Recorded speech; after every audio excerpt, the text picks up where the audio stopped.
You're listening to South Niagara Conversations, a podcast presented by the South Niagara Chambers of Commerce, along with 105.1 The River and 101.1 More FM. Here are your hosts, Dolores Fabiano and Chris Burns.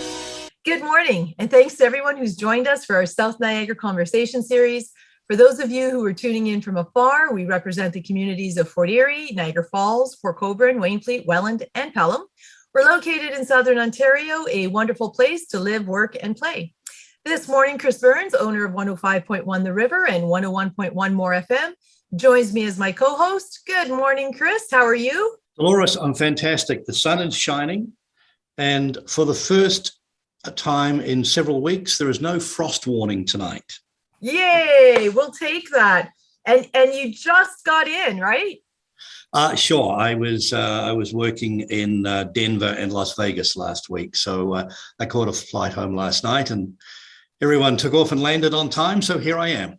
Beautiful. We're happy to have you. I want to give a shout out to our sponsor, the Small Business Enterprise Center, City of Niagara Falls. They're great supporters of our chamber and of our local business community. Chris, this morning we're going to discuss the premise of a new book called The Campaign. We have the author in the house, along with a few familiar faces. I think this is going to be one heck of a conversation, so let's get to it. Chris, who do we have joining us this morning?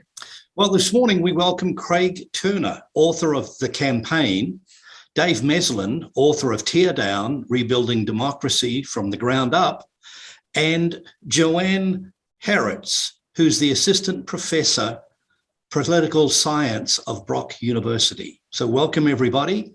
Let's start with Craig. Craig, tell us about your book. Thanks, Chris. Appreciate it. And Dolores, thank you for the opportunity to be here. I've been on the podcast. I think this is my third time on the podcast, but wearing a different hat every time. So it's a lot of fun.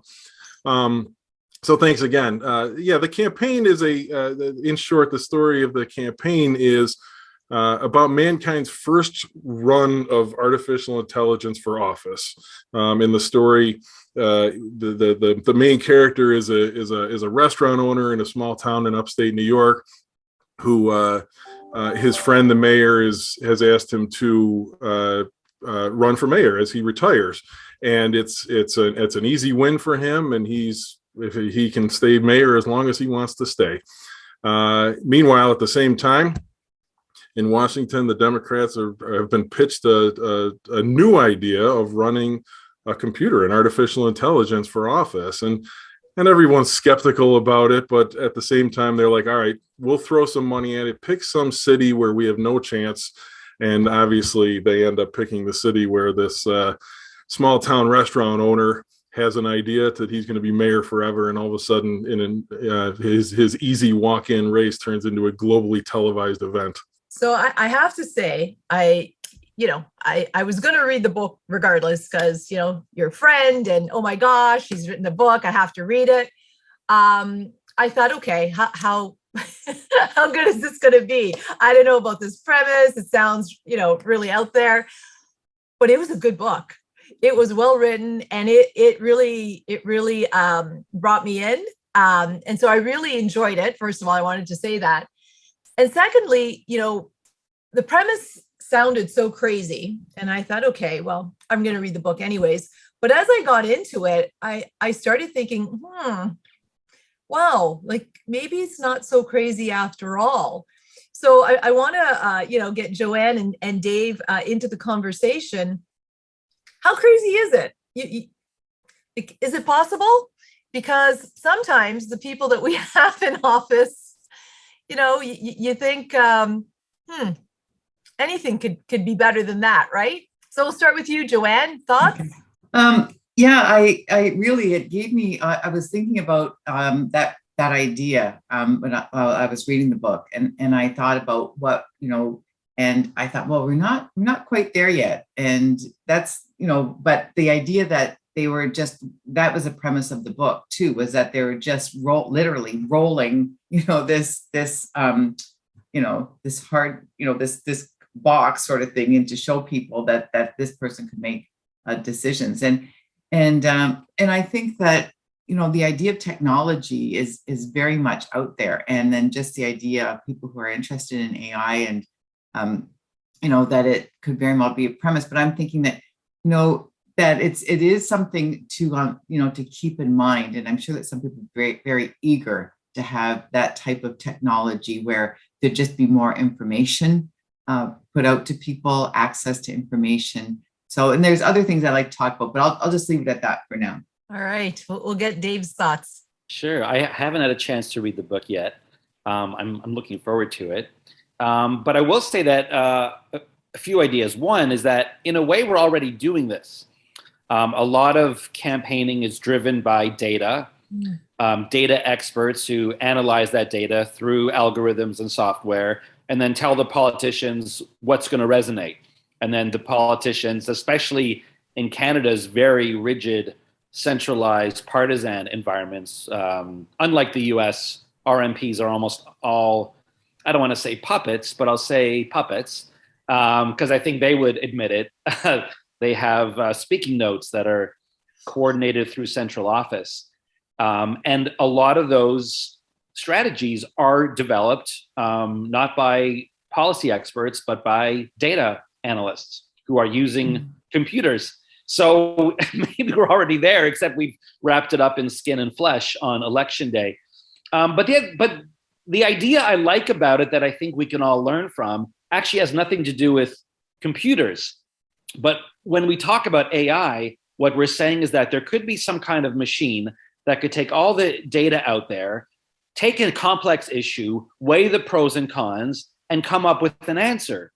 We're not even trying to do that now, right? We expect politicians to go in already having the answers. So when people campaign, they rarely say, I'll be a thoughtful leader who will listen to both sides and try and come to a decision using my own intelligence. What they say is, oh, I'm on the right or I'm on the left, or we need more immigration or less immigration. I know all the answers, vote for me. And they fill stadiums by being that arrogant, overly confident, self-assured expert with all the answers. So we don't need artificial intelligence. We need intelligence. And as voters, we need to start gravitating towards leaders who explicitly claim to not have the answers, because you only get to the answers by being a good listener and computing data as an AI machine would do. And we are off to the races. I knew this was going to be a good conversation this morning. You make such a great point, because as I was reading the book, it was at that point when, Craig, you described, that the AI, would base its decisions on facts. And that's when I started thinking, wow, wouldn't that be refreshing, right? Like you process all of the facts on both sides, and then you make the best decision in that scenario. Like, wow, that's almost unbelievable. And so, Craig, what drove you to write this book? So, Dave, your comments are right on, and thank you, Dolores, for that question. The one thing I do want to say, and this is part answer to your question, Dolores, is this is not and it was never intended to be a Terminator take over the world kind of book. This book, even though there's a tech, I call it not so science fiction component to it, is really about the campaign and people, about the America's and the world's reaction to the whole concept. So a lot of what Dave just enunciated is in the book, is in the campaign. The antagonist in the book is a former congressman who is running the campaign.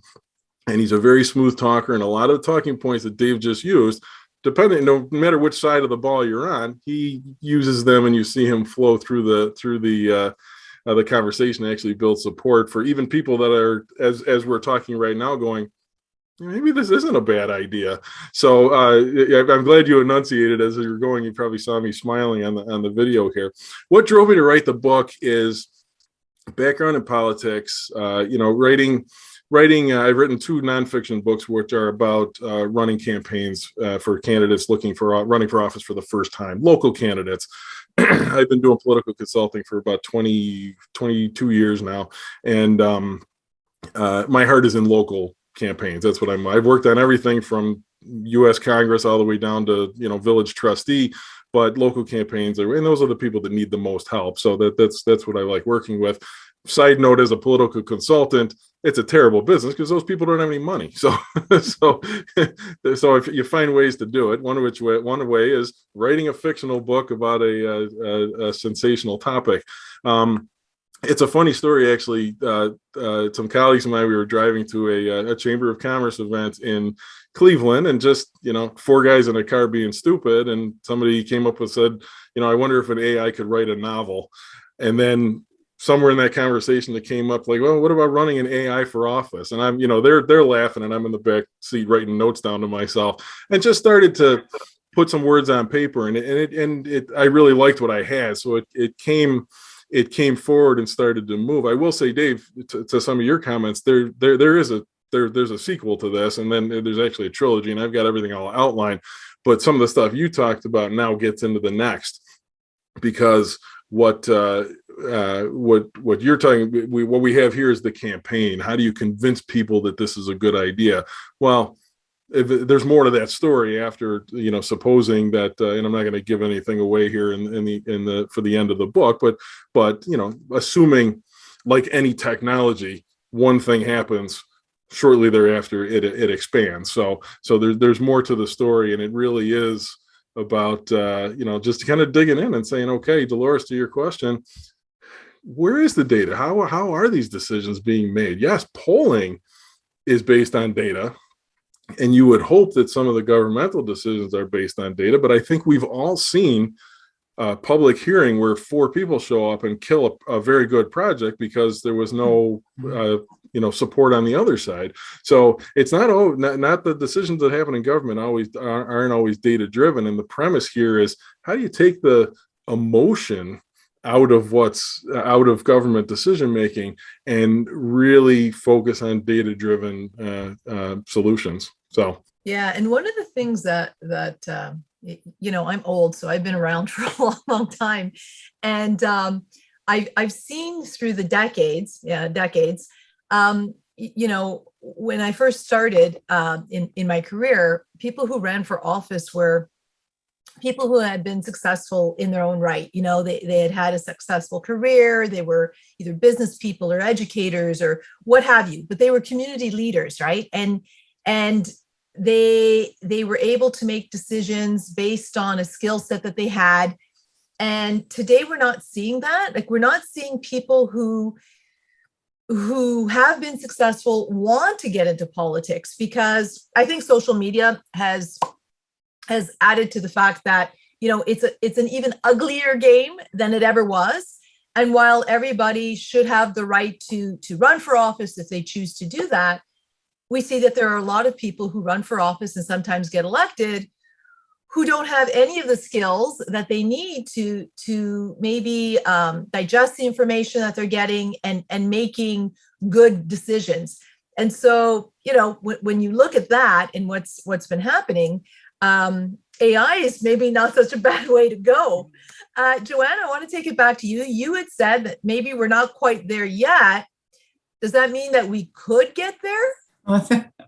Well, I didn't want to sound like a Luddite. So I didn't want to think that, but I think that there is a space for technology. I mean, even, some of the debates that we're looking at, one of my colleagues at Brock University, Nicole Goodman, is very, and is expert on online voting, and the idea that even to generate more engagement, that online voting might be a way to engage more voters, and that is currently some of the democratic deficit has to do with people. There's just voter turnout, as an example. So that there's technology that can be used for that. It just seems as though people are, governments are very slow on engaging with that technology. So we'll even see in the upcoming municipal elections here in Ontario how many municipalities will move towards, using online voting just as a convenience and perhaps as a way to increase voter turnout. Yeah, well, I know that there was a lot of controversy. I don't know if it was the last election or the election before that, municipal, around mailing in ballots. We won't talk about that, Craig, at all with you. But how do we get people more engaged? Because that's the other piece of it. While we can't get candidates to actually run, we can't even get people to vote. As a Chamber of Commerce, we always host debates, like you said. I remember, again, decades ago, it'd be a full house, like everybody wanted to come out and hear what the candidates had to say. Today, it's like you get the candidates and their teams, and that's who shows up. And beyond that, like there's just such a lack of interest. Dave, I'm going to throw it back to you because I know you've got some thoughts on that too. I have lots of thoughts on that. I'm trying to pick 2 or 3 to focus on. So as you know, I'm very critical of our voting system. And I really think that the first past the post system that both the US and Canada uses really contributes to that apathy in so many ways. And one of the simplest analogies is to think of the fact that both countries have essentially had 2 parties in power for a century, which would be the equivalent of just having Molson and Budweiser. That's all you've ever got. People are gravitating towards small brew, craft brew, because it's new and interesting and local. And when you just have this oligopoly of 2 parties, I mean, sure, we have the NDP and the Greens, but I mean, if you actually look at who's held power, I mean, in Ottawa, it's only been blue and red. In the US, red and blue. And in Ontario, except for 1990, blue and red. So, I mean, what could be more boring? I mean, no one would sign up for Netflix if there were just 2 movies to watch. So I think it's important not to blame the voters when we're using a system that is designed to perpetuate a cartel. Whereas when you look at almost any other Western democracy, you'll have 10 or 15 parties in the legislature, and the government is a stable coalition of 4, 5, or 6 with way more women in power and people of color, more young people. We have no space for innovation. We have 2 dinosaur parties dominating both countries. Of course, people aren't going to show up to that debate. I don't show up to those debates. They're boring. We're being bored to death by a political landscape that is designed to exclude us. Yeah, you make a good point. A couple of weeks ago, I think it was a couple of weeks ago, Chris, we had a podcast where we featured a couple of local female politicians, and we really wanted to talk about women in politics and engaging more women. And we talked a little bit about the different cultures that are moving into our communities, and how do we engage those groups to not just vote, but also run for office? Like how do we get them involved? And that's the $1 million question, right? Like it's not an inviting what am I trying to say? It's not a place where people feel welcomed or comfortable. And so how do we flip that around so that it is open to anybody who has an interest, they can learn more, and they feel a little more engaged. So even if they don't run, at least they are a little more educated on what the issues are, on who the candidates are, and they do vote. Craig, I'm going to come back to you because you were shaking your head a lot when Dave was speaking. So I'm going to give you an opportunity to speak. Go ahead. I think the question that you're asking there at the end is, and this is me as a political consultant, I think there's an opportunity here for candidates to better connect with the people. If people aren't showing up to debates and things, and we all know so many people that have just waved their hand at the whole process. Maybe they'll go vote on election day. Maybe they're just not going to bother with it at all because it's so angry and divisive. Looking at local candidates, there's a real opportunity there, and the tools are there to see. If you go back to Joanne talking about technology and how to reach voters, and with social media, with YouTube, with even depending on your demographic, TikTok and the different platforms that are out there, you really can reach your audience and connect with them. And I think that's a great opportunity for local candidates. I think I would call it a responsibility for higher level candidates, though I don't think they're necessarily going to do that because of the system that Dave talks about. It is what it is. And until there's systemic changes made in both countries, to tell you the truth, there's not really too much way around it.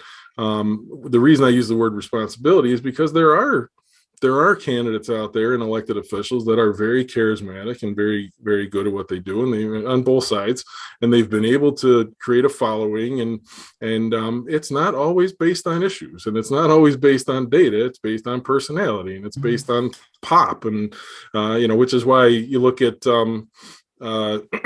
celebrities that end up running for office. I don't want to take away from all of them, because some of them are very good community stewards and do a great job, but some of them run for office and they're running on their name. They're not running on their issues. And it happens every year.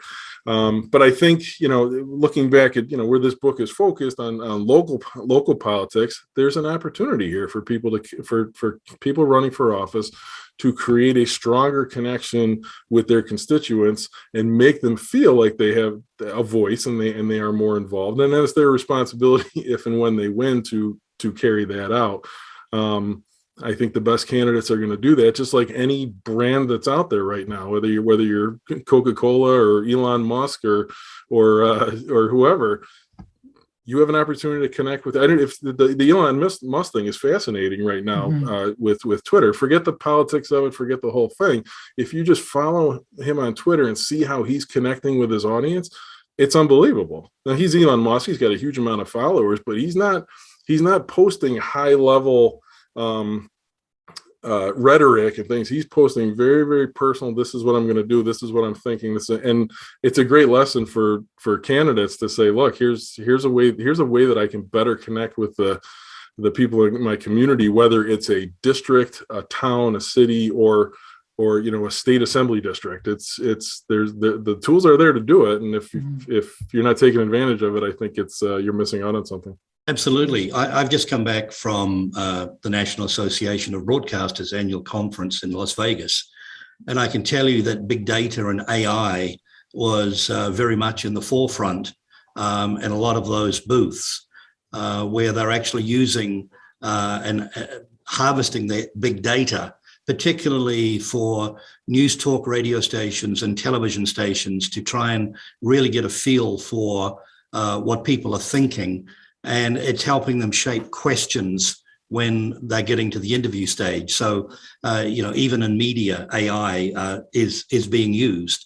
And believe me, if you walk into a supermarket, there's a lot of data being captured there to determine where to put product and how to place it to actually get more people to buy products. So really, big data and AI is already a reality.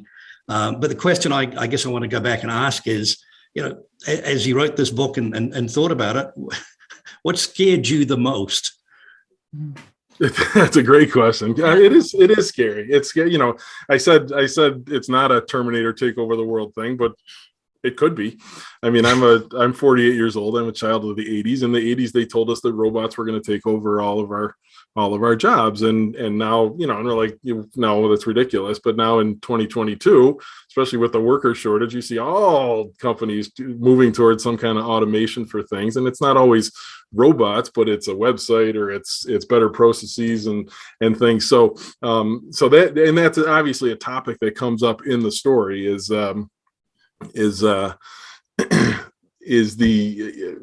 concept of robots taking over jobs. And here's one that, if you sit back and think about it, you're like, human decision making is one that you can't really take over, but we found a way that you can. So that would be it. I mean, it's just looking at, as I was writing this, just looking at the sheer vastness of what this could mean should it play out in a certain way. And the book really was referred to as science, not so fiction. Right. So do you think that's something that we might see in our lifetime? So I would put money on it, probably. So as I was writing the book, I started the book probably about 4 years ago and wrote it over the space of about 18 months. And, I'm working in politics for 20 something years. There's obviously a lot of me in this book. So there's not exact stories and the people aren't the same and everything, but there's a lot of similar stories. At one point when I think the book was done, but I was editing it, there was an article about a group in the Middle East that is trying to create a computer that could run for office. But that's all I ever saw about it, was that one article. I keep it on Google Alerts because I needed to know as I'm writing this. But I never saw anything else. So I would put money on it that it's going to happen at some point. The other funny thing to your question, Chris, about the writing a science fiction book in reality, is that I'm trying to be true to life too. So all the election rules and everything in New York the dates are all exactly as they are in real life. But what happened was, as I was writing the book, Governor Cuomo changed the election calendar. So typically the primary election in New York State was in September, and then the general election in November for all races. They moved the primary date to June, which meant the petition process was now in February and March. The premise was match it up with all the school elections and save money that way. It changed the entire book, because if you can imagine, from a creative process and a dramatic process, having a primary election in June and now having 5 months until the general election is not the most dramatic thing in the world. So I had to change the whole book. And actually, I have a colleague of mine, an attorney, I'll name him, Scott Marchant, who did a great job at helping me figure out legalities of everything there and actually come up with what I believe is a pretty compelling way to get from June to November that I hadn't planned for at the beginning. So that was just a kind of a funny little anecdote that came out of this. Do you have an idea for a small business? Maybe you're trying to grow a business that you've already started. Whatever the case, the Niagara Falls Small Business Enterprise Center is a community service that is here to help, offering entrepreneurs the tools to start and grow their businesses. The Small Business Enterprise Center is your one-stop for free business information and advice. Serving Niagara Falls and South Niagara, learn more about how we can help you and your business succeed at niagarafalls.ca/SBEC. So Joanne and Dave, this happens. How does it affect democracy? What's the impact? Yeah. Well, I think one of the questions that when I was reading the book that I thought about was the fact that the mayor, had this information, that the mayor was the one who had, and I thought, what about staffing? What about, municipal staffing as an example? Why can't they have, or they do have? I mean, there's a lot of experts that work for municipal government, and they do give briefs and information to the elected councillors. So how is having all the information within the mayor, so essential? And one of the things, and another question that I had was just the role of a mayor within, when I'm looking at, let's say, a Canadian side, is that a mayor has one vote. So in any decision that's being made. So even though somebody could elect a mayor and they could have all this information, what happens when it comes time to making a decision? That we know that even from the staffing point of view, that they can advise council, and council doesn't always take their advice. That we could have the smartest mayor in the whole wide world, but council might not follow on their advice. So that was one of the questions that I had, and I really was, that sort of lingered in the back of my mind when I was reading the book. Yeah, that's a great point. And Joanne, just quickly, I'm glad you're asking those questions, and I can assure you I have pages and pages of notes on those two questions. Yeah, but I think that's what the book does, is it really generates a lot of discussion as to municipal government. And thank you for that, Craig, because I think it's so important what happens at the local level, and just putting and just how you actually created that created a scenario where we had the most intelligent mayor in the world, right? But and how all that evolved. Or running for mayor, but and how all that evolved. And I'd say it's as simple a question as in many. You mentioned a mayor has a vote. In many municipalities, a mayor doesn't have a vote. Right. A mayor only comes in as a tiebreaker. But the simplest question that I have, probably my first page of notes, is in many municipalities, the mayor actually has to run a legislative meeting. That's the role of the mayor. So how does that play out? So, So do you think you could, I guess a question for all three of you, do you think you could ever see yourself actually voting for an artificial intelligence-led party or organization or mayor? Who's going first? So did Dave. Wow, my head's going in so many directions. I would like to vote for an intelligent candidate, and if the only choice is a robot, yeah, sure. If everyone else is platforming on pretending that they know all the answers, and there's one candidate who is claiming that they'll process data to find the best answer, then they've got my vote, whether they're a Democrat, a Republican, or a robot. Yeah, I want thoughtfulness. I want people to not have the answers until they figured it out. I also don't believe that we necessarily need leaders whose job is to find all the answers. There's a lot of room for variations of direct democracy in between elections. And this is something too that has come with the modern age. We expect systems to be responsive and two-way and what's the word I'm looking for? Participatory, right? So the whole idea of an election, I think, is actually getting a little antiquated, that once every 4 years, we just pick these representatives and then we have no role. I think people will look back on that as a little prehistoric at some point, that, oh yeah, back my grandparents' politics was just once every 4 years, you'd stick a piece of paper in a box. Wow. They completely disengage themselves on all the other days of the year from decisions that affect the world around them. What a strange time that must have been. Yeah.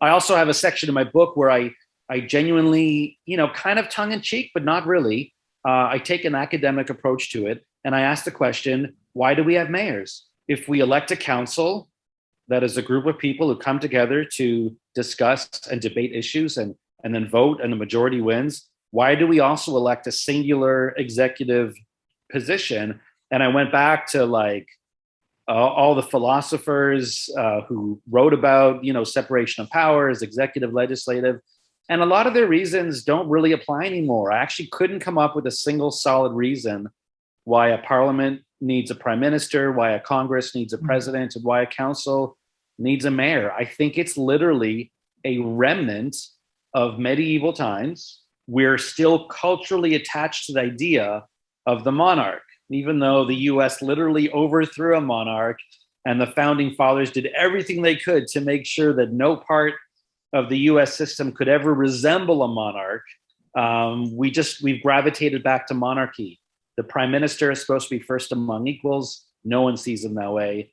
A mayor is supposed to be one vote without any additional powers. No one sees them that way. And the president is supposed to be an almost managerial role of executing the will of the legislative branch. Presiding, the word president comes from preside. You're presiding over the execution of someone else's decision. Executive orders were supposed to be used maybe once or twice a year, only under really extreme circumstances. So we've actually devolved politically back to where we were 800 years ago. So do we elect a robot as mayor or a human? That's an interesting question, but why are we still trying to find the best mayor? Why are we still waiting for Moses to lead us through the sea? It's really childish. Craig, I hope you're making a lot of notes. Well, it's interesting, Dave, your point is we see that, we actually see that here in Western New York, because Erie County, where Buffalo is, and Niagara County, where Niagara Falls is, both have legislatures, but Erie County has a county executive and Niagara County uses a county manager. There's no executive in Niagara County. So we see it, and you see the differences in government, the differences in vision, and there's pluses or minuses to both, I think, but it's an interesting juxtaposition on how things get done in Western New York. Joanne, what's your thoughts?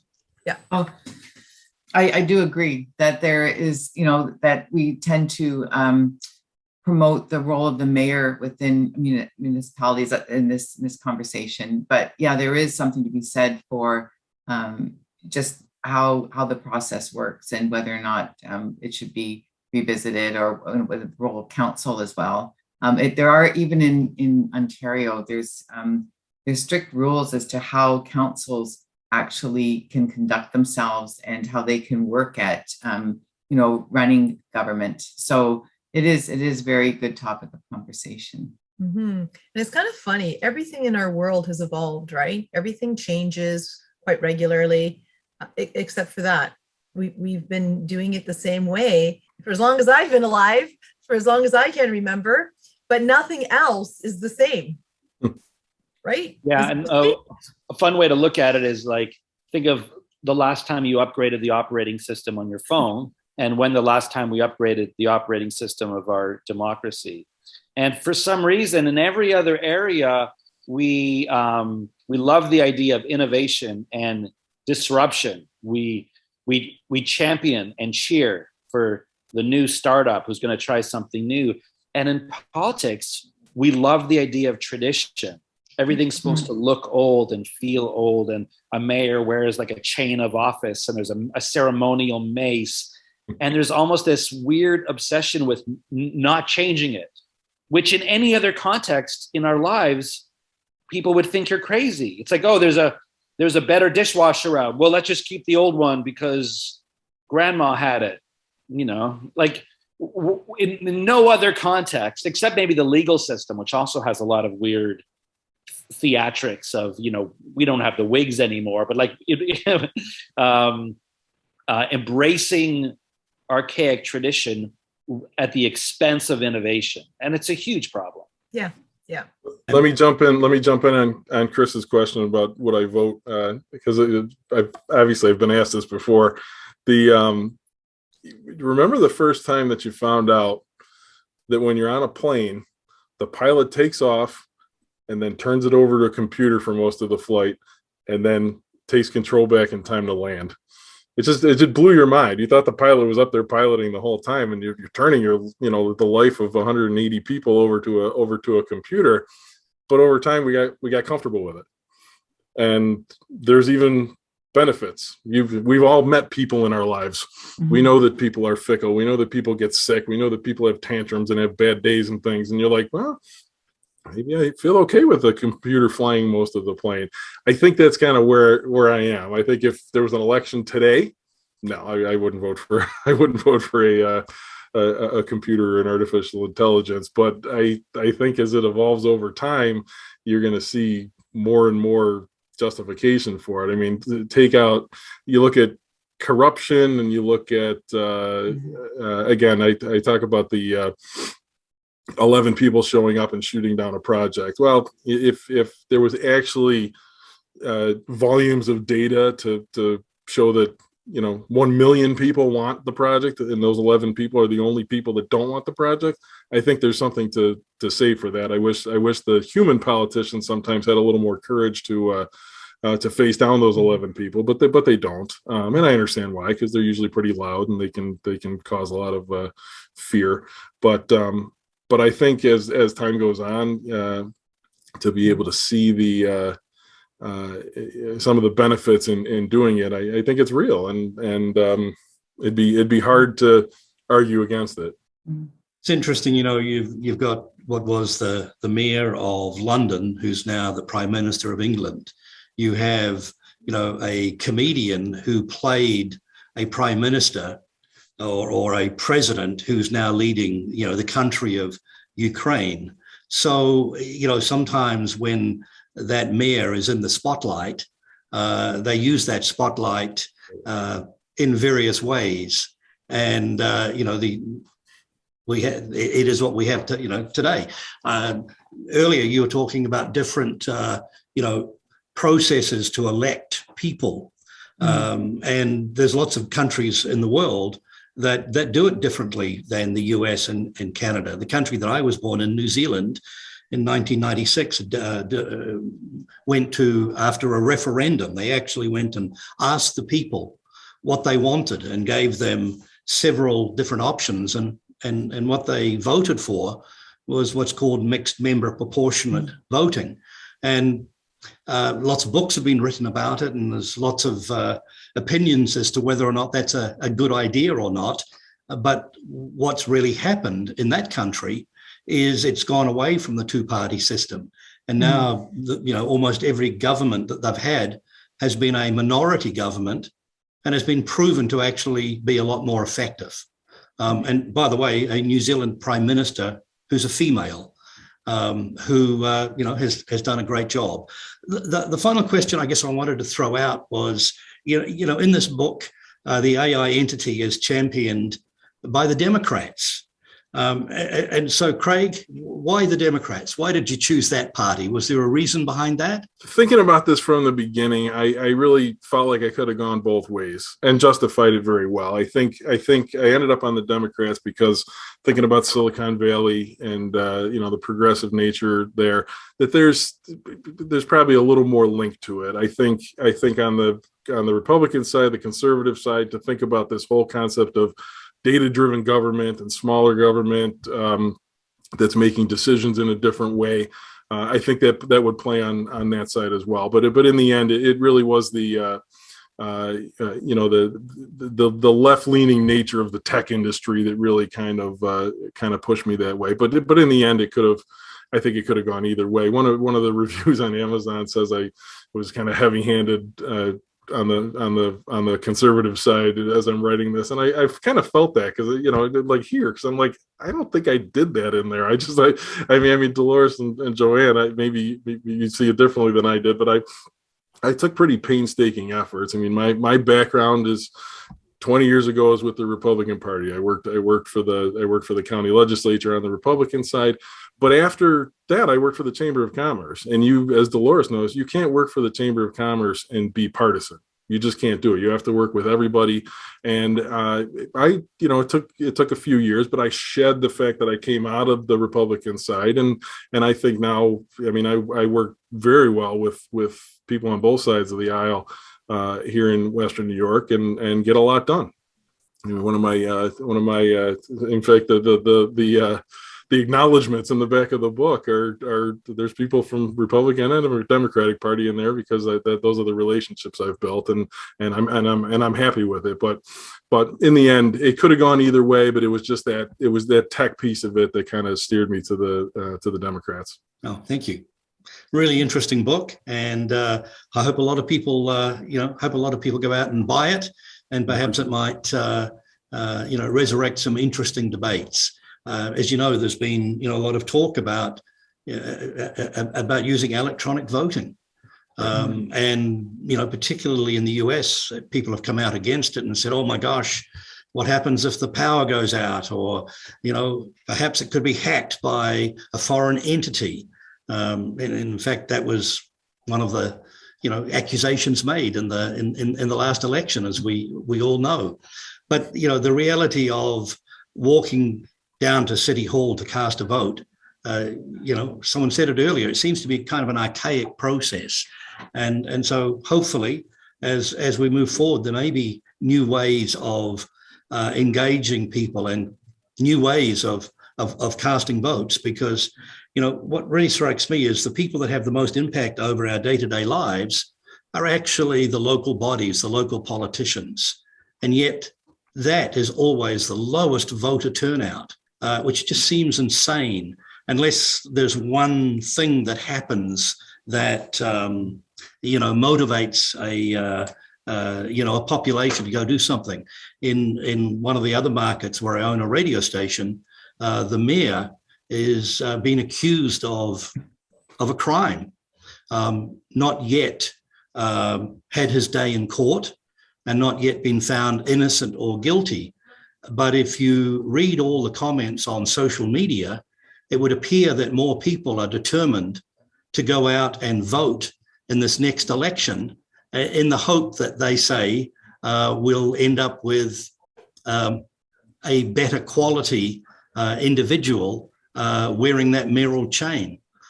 So there's an example perhaps where, the actions of one person, being the mayor, has really motivated a community to say, gosh darn it, we're going to do something about this.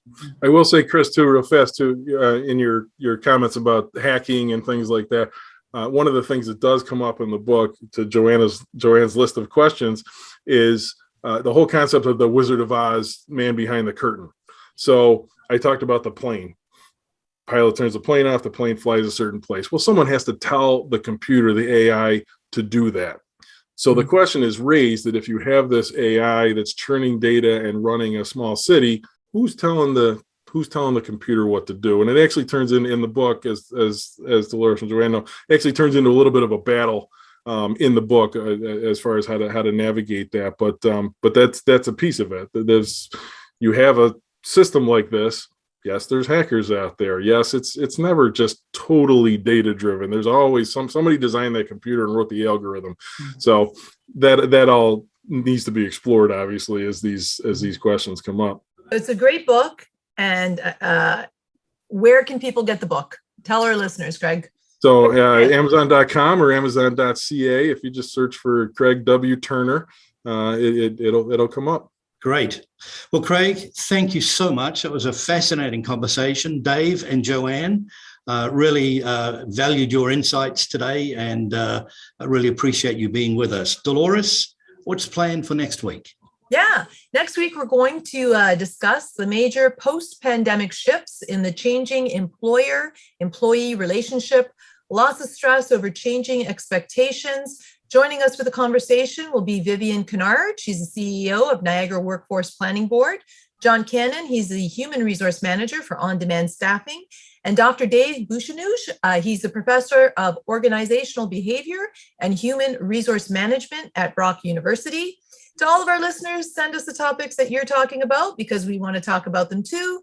Thanks again for tuning in and have yourselves a wonderful day.